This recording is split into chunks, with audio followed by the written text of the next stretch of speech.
So it's time to check out the holy grail of Logitech racing wheels, or is this something you need to avoid?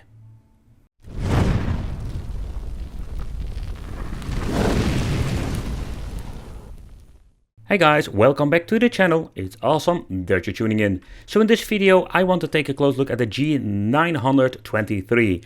Boy, oh man, all those numbers of Logitech, and it's like one big family of, let's say, force feedback racing wheels, like the professional line or high-end line, depends how you want to call it.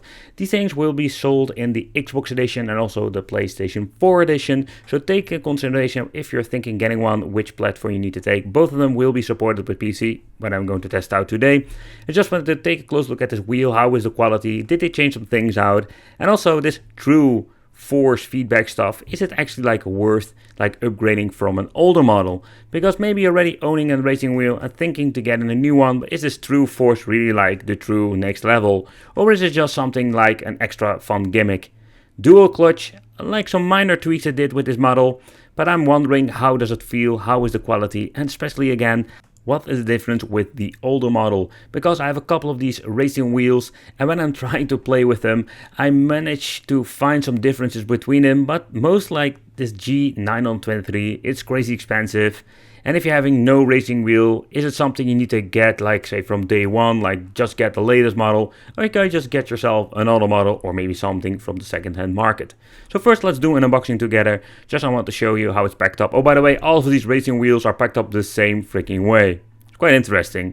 Okay, so the first thing that we're going to get is our typical power supply for the Logitech racing wheels. They're using the same one. I think it was from the G29, and from on, like, they're giving you the same stuff like the play seat. Oh, and now we're going to get a nice piece of commercial. Oh, we do get a sticker. That is pretty cool. That's the first one. But okay, the sticker. Let's put it over there. Okay, so what are we going to get in the inside? Cardboard, a lot of plastic, fantastic. But what I was noticing, like, this feels like premium quality. So let's see. Let's get the wheel out first. The wheel looks slightly different. Of course, the pedals are almost freaking the same, but these things are like freaking heavy. Like, they look nice. Okay, so that's what you're going to get in the box. There is no shifter, and of course we're going to get the papers. The paper says here like how you need to attach all of the components, and yeah, that's it. Like, it's pretty damn easy in my opinion, so that is not going to be the biggest problem.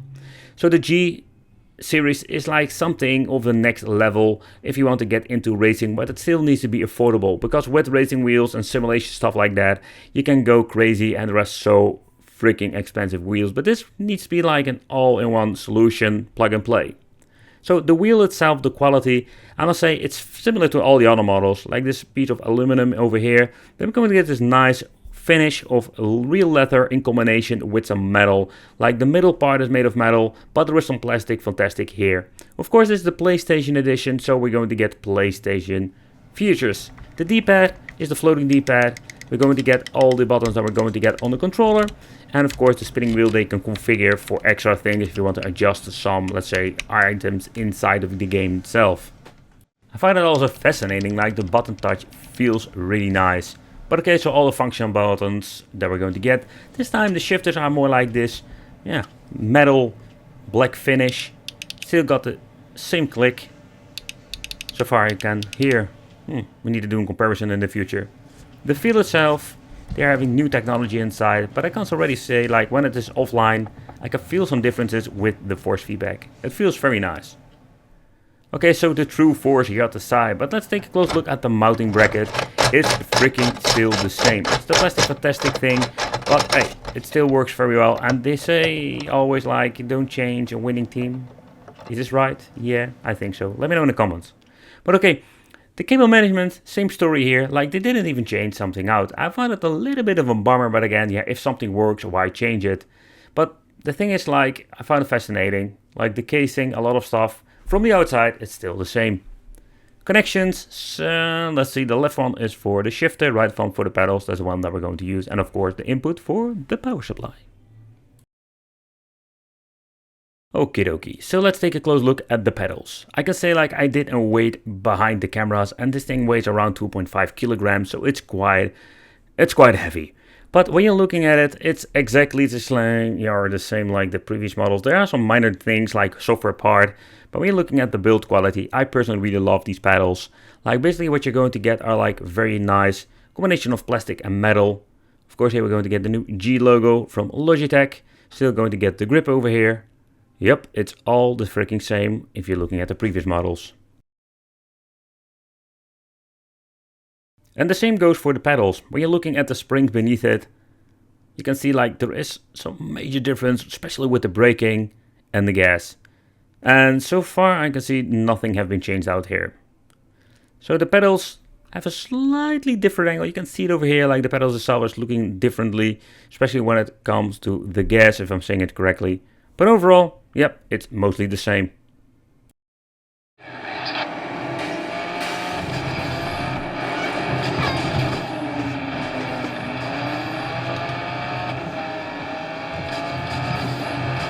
You're starting to fire at will.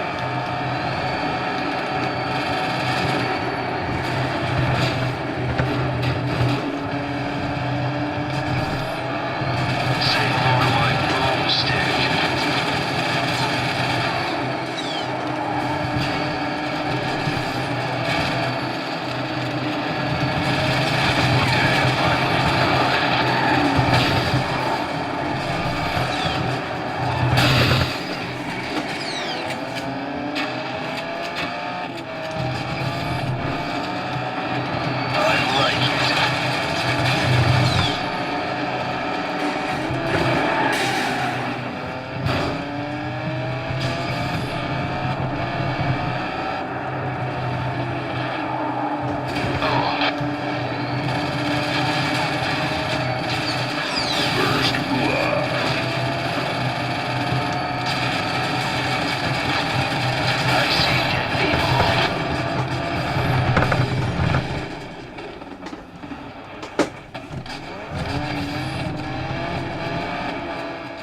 But when it comes to true force, you need to play the games that support it, and then you are going to get like the best feedback performance, maybe better than the 29G or the other models.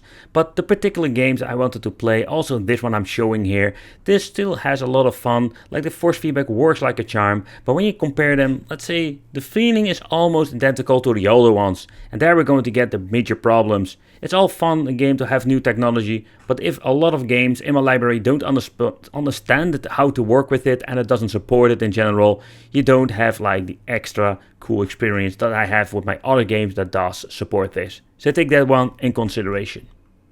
Alright, so let's take a close look at the Logitech Driving Force Shifter. Is this thing actually worth picking up?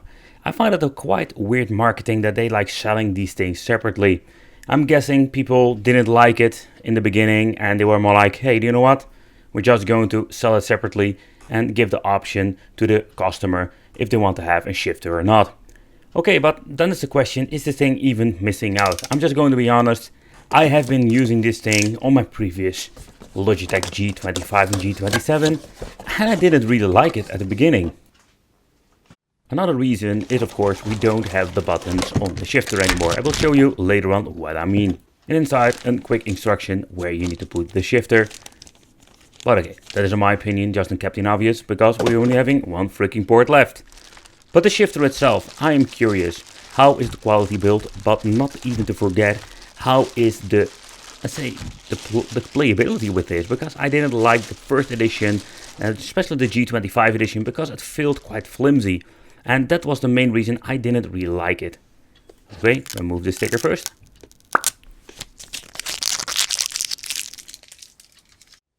But the Logitech shifter is way slimmer now. And I must say, I really like the looks. It's still very lightweighted and it feels a little bit plastic, fantastic. And if you're looking very closely to the piece of plastic that's on top of the shifter, it looks kind of cheap. Over here we're going to get the logo from Logitech. It's just a piece of plastic that they put on top of it. It would be more like cool if you're using like in chrome or metal. Okay, so the feel, my first impression, it feels slightly better than the previous models I've reviewed, but I'm referring to the G25 and the G27.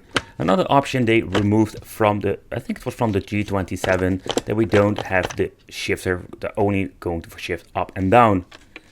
So the way you need to mount it is exactly the same like the previous model, And it's basically like the plastic fantastic situation that you're going to get with the racing wheel. Some people like it, but some people really hate it. In the future, we'll make more like an extended shifter review, where I'm also going to compare all of the shifter of Logitech. In the left over here, we're going to get the G923. It's very similar, but I just wanted to give you like a quick side-by-side look. Like, it is feeling slightly different, and also it sounds completely different. So that makes me wonder, like, okay, now we don't have the buttons anymore on the G923 shifter. Personally, I really prefer this, like this new approach that we're going to get all the buttons on the wheel, but that's of course my personal opinion. So if this shifter is something that you need to buy, that is something you need to decide for yourself. I'm just going to be honest, I was quite skeptical because I didn't like the two other models I've reviewed, but this version feels slightly better. So with the previous model, I always had like this handicap that I'm putting it in the wrong freaking gear, but with this new model, I don't have this issue anymore. It feels slightly better. I feel like having a real gear shifter in my hand. Of course, nothing beats a real car shifter, but it's a very big improvement. It's a completely different way to play, and in my opinion, the shifters are really cool, but this gives you like a more and better control of your car.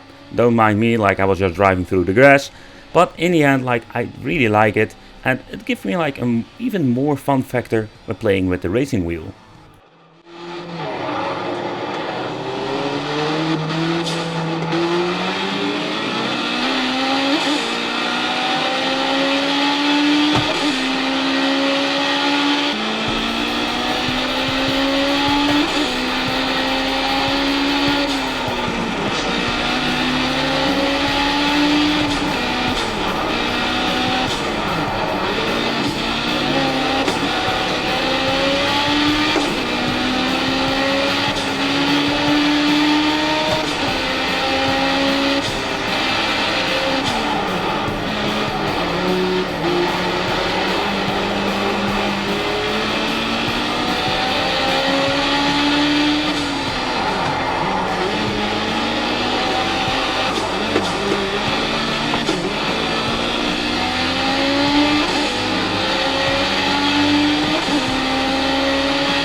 So basically this is indeed the next level of Logitech G Racing Series.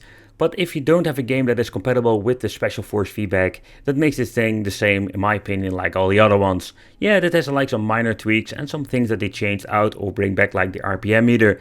But I think if you can get yourself like a G27 in good condition or G29 for very cheap, it's a way better option to get yourself like the latest model. I want to thank you for watching, consider subscribing, let me know what you think of this or what do you think of these racing wheels. Do you have any, let's say, experience? Let me know in the comments, it would be great to hear from you, and we'll see you in the next video.